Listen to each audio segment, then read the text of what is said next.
Donald Trump uhkaa Gazassa asuvia palestiinalaisia kuolemalla, jos nämä eivät vapauta panttivankeja.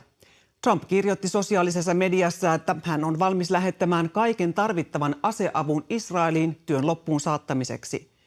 Trump uhkasi myös terrorijärjestö Hamasin jäseniä kuolemalla, ellei panttivankeja ja ruumiita palauteta.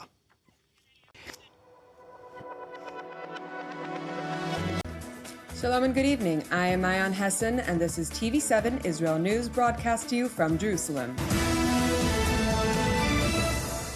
Time is running out for Hamas to release the 59 remaining hostages from captivity, or else the IDF will receive an order to launch a full-scale, high-intensity offensive against the Palestinian terror group in the Gaza Strip. Last night, U.S. President Donald Trump met with a group of 8 Israeli survivors of Hamas captivity at the White House, during the course of which the released hostages thanked President Trump for his unceasing efforts and urged him to persevere in hopes that all of the remaining hostages will be returned to Israel. Were you all taken on October 6th? Yes. So this was hell, huh? It was the worst thing that anybody can go through. One of the days they handcuffed one of the boys that was with us, and when he came, and he brought a cutter, and he cut his hand and smiled. They used to eat in front of us while they starved us. It's a miracle. That you're living? Yes. I was kidnapped on 7 October. My wife and my 2 daughters been murdered on the same day. I was held in captivity 491 days. I've been suffered there from starvation, violence and humiliations daily.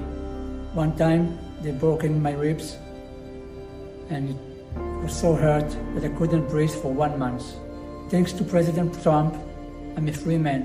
I can hug my mother again. I can hug my brothers and sisters. Following their meeting at the White House, U.S. President Donald Trump released a statement on his Truth Social account in which he leveled a clear threat to the Islamist Hamas, which read, "Shalom Hamas," means hello and goodbye. You can choose. Release all of the hostages now, not later, and immediately return all of the dead bodies of the people you murdered, or it is over for you. President Trump went on to underscore, "I am sending Israel everything it needs to finish the job. Not a single Hamas member will be safe if you don't do as I say." In an interview to Fox News channel Hannity, Secretary of State Marco Rubio responded to a question on the president's unequivocal threat.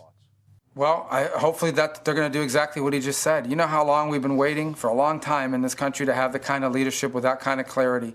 People don't realize the president meets with these people. He hears their stories. He's outraged, and rightfully so. He's tired of watching these videos every weekend where hostages that are emaciated are released and bodies are turned over, and sometimes it's the wrong bodies, and this 5 here and 3 there, and these games that are being played. And he's lost his patience with it. He's been very clear about this from the beginning. He's created space and time for this to be solved, and now it's time for seeing it to come to an end.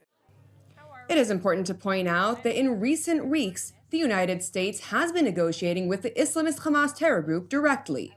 If the U.S. has a longstanding policy that we do not negotiate with terrorists, then why is the U.S. now negotiating directly and for the first time ever with Hamas? Well, when it comes to the negotiations that you're referring to, first of all, the special envoy who's engaged in those negotiations does have the authority to talk to anyone.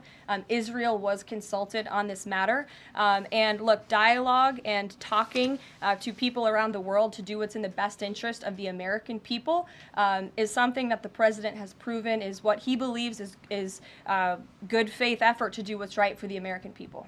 Is it just about the hostages? Or are they also talking about the president's plan to take over Gaza? These are ongoing talks and discussions. I am not going to detail them here. There are American lives at stake. I would defer you to the Department of State for further details, but I'm not going to get into those talks here at this podium.